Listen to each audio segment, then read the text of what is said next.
All right, today we're going to take a journey to a pretty magical place. Imagine giant trees from California standing guard over a Scottish mountainside. That's where we're headed, deep into the heart of Argyll to explore the Benmore Botanic Garden. It's this incredible, sprawling landscape of towering forests, amazing Victorian quirks, and just scenery that'll knock your socks off. Okay, let's get into it. You know, that quote really just nails it. It gets to the very heart of what makes Benmore so special. It's tucked away on the stunning Cowal Peninsula. And trust me, this is so much more than just a garden. It's this completely immersive experience where every single path is framed by some of Scotland's most rugged and beautiful mountains. The first thing that hits you is just the sheer scale of it all. It is truly, truly awe-inspiring. And yeah, 120 acres? That is a serious amount of ground to cover. Just try to picture it, a massive, sloping canvas of a mountainside, just crisscrossed with trails that lead you through plant collections from all over the world. It's the kind of place where you could easily spend a whole day wandering and still feel like there are secret corners you haven't even found yet. Now, what's really cool is that part of the magic of Benmore is just, well, getting there. The journey itself is a huge part of the whole adventure, giving you a taste of the incredible landscapes that are waiting for you.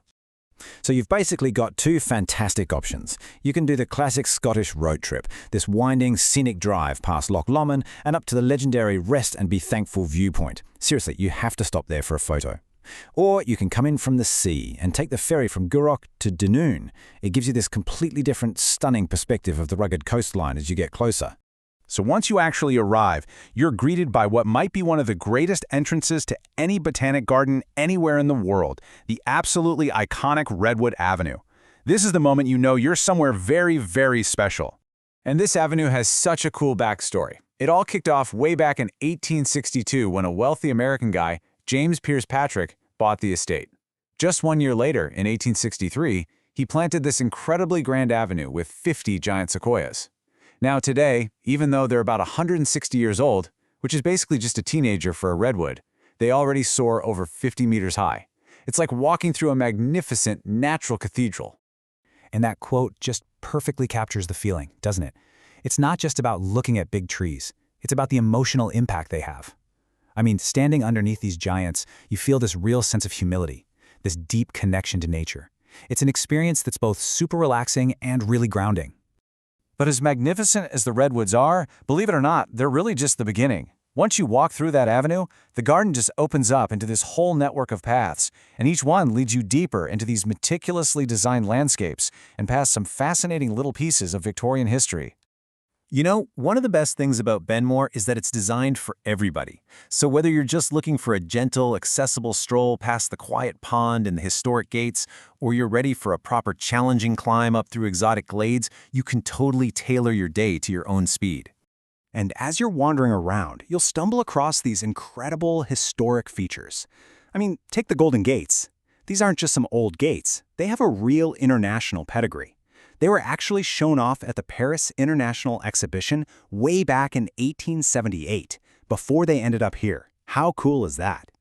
Okay, another absolute must-see is the Victorian Fernery. It was beautifully restored back in 2009, and this unique building from the 1870s is literally built right into the side of a cliff. You step inside, and you are in a completely different world. It's this cool green grotto where ferns are just sprouting from every single rock and surface, creating this lush, kind of prehistoric vibe. The atmosphere inside it's completely transportive, just like that visitor said. The cool stillness, the sound of trickling water, and just how overwhelmingly green it all is, it really does feel like you've stepped back into another time. It's the perfect spot to just find a moment of pure peace and quiet. Now, Benmore isn't just about plants and trees. It is a thriving habitat for some of Scotland's most beloved wildlife. So as you're exploring, it is definitely worth keeping your eyes and ears peeled for a chance encounter. So if you're hoping to spot something, your best bet is to make your way to the dedicated wildlife hide. It's the perfect spot to take a little break from walking, sit quietly for a bit, and just let the natural world do its thing around you. So what should you be looking for? Well, the star of the show is definitely the native red squirrel. This is one of the best places in Scotland to see them. But also keep an eye out for red deer moving through the trees, sparrowhawks hunting overhead, tiny little tree creepers on the bark, and if you are incredibly lucky, you might just see a majestic golden eagle soaring high above the mountains. Okay, now for those of you with some energy left in the tank, there's one more experience that really is the perfect end to a visit to Benmore. The climb to the summit viewpoint is an absolute must-do, and it offers a reward that makes every single step of the way up completely worth it. And the path to the top is an adventure all on its own. As you make your way up the steep climb, you'll discover these really unique little features, like traditional Bhutanese and Chilean pavilions, these little cultural outposts on a Scottish hillside. It's a tough climb for sure, but it all leads to the 137-meter summit, where the real prize is waiting. And what a prize it is. From the top, the world just opens up beneath you. You get these spectacular, sweeping, panoramic views across Holy Loch, the entire Cowal Peninsula, and that sea of mountains stretching out beyond. It is a truly breathtaking payoff for all that effort.